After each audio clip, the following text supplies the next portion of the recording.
Okay, so this time we're diving into the world of Auger Press Operators. Auger Press Operators, huh? Yeah, have you ever heard of that before?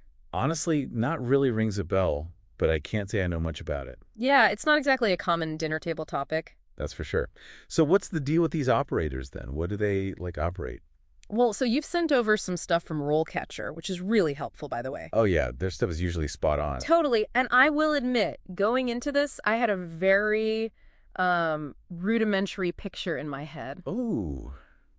Like, what, giant gears and steam-powered thingamajigs? Basically, I was picturing like a gargantuan garlic press, but for clay. You know, that's not as far off as you might think. Oh, The basic idea is there. We're talking about machines that shape clay into all those uniform products, bricks, tiles, that sort of thing.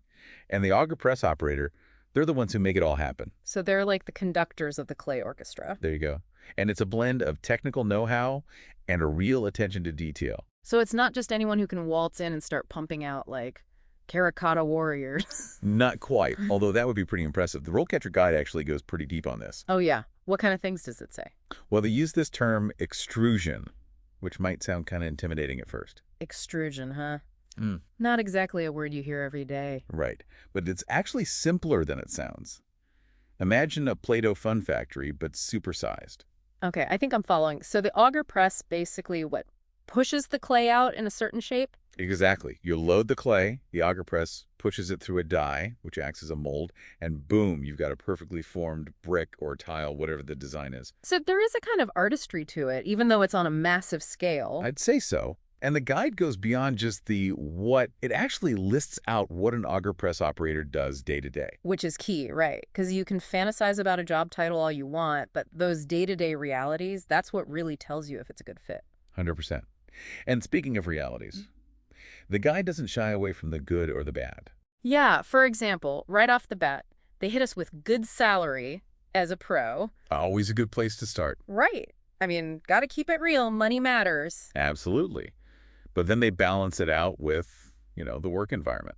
Exposure to noise and fumes? That one caught my eye, too. Yeah, not exactly a walk in the park. Though, come to think of it, with the right ear protection, maybe you could blast some tunes while you work. Now that's an image, rocking out amidst all the clay. Right.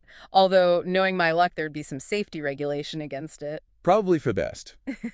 But you've hit on something important. It is physically demanding work.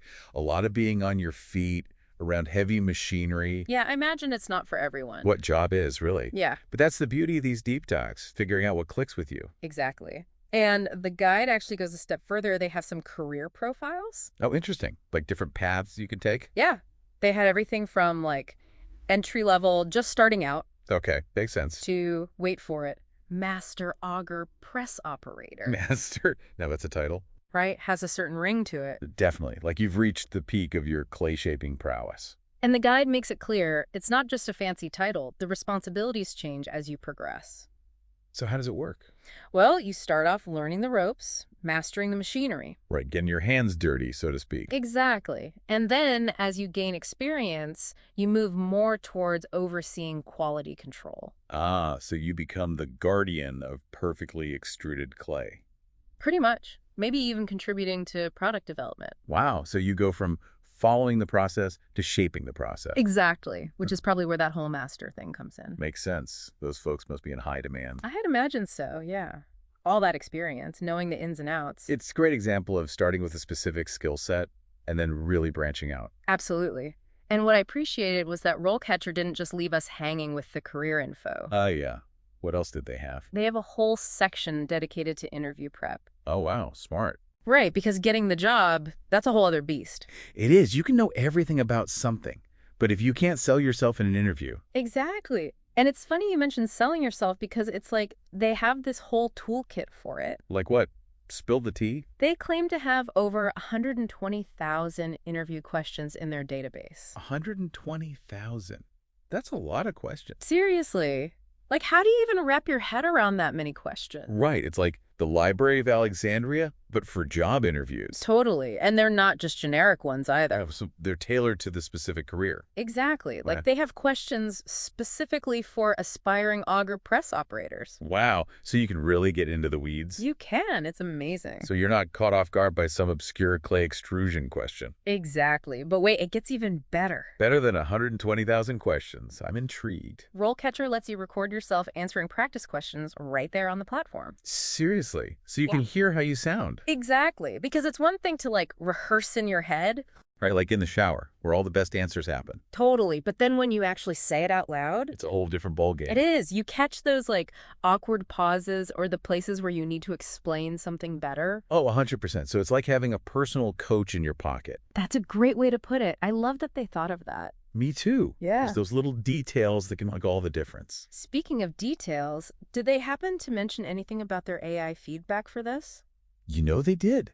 It analyzes your responses, gives you tips, points out areas for improvement. No way. That's incredible. Right. It's like having your own personal career counselor on demand. Seriously. They've really created this amazing toolkit for career exploration. They have. You've got the in-depth career guide, interview prep, and those networking tools we talked about. All in one place. So if you're considering a career change or just exploring your options, RoleCatcher seems like the place to be. totally. So after this deep dive into the world of Auger Press Operators, What do you think? Could you see yourself running one of those clay shaping machines? I have to admit, I went into this with a pretty simplistic view. We all did. Giant garlic press, remember? Haha, exactly. But what surprised me was how much depth there is to the role. Yeah, it's not just about pushing buttons. Right. It's about precision, problem solving. There's a real art to it. There is. And the career progression is fascinating, working your way up to Master Auger Press Operator. Master Auger Press Operator has a nice ring to it, doesn't it? It does. And I think that's what's so cool about these deep dives. We get to go beyond those initial impressions and uncover the hidden complexities of these jobs. Exactly. It's like there's a whole world of fascinating careers out there that we might never even think of otherwise. And who knows, maybe this has sparked an interest in other unconventional career paths for our listener. There you go. That's what we love to hear. If you enjoyed this deep dive into the unexpected, make sure you join us next time when we'll be exploring another unique career path. Until then, happy exploring.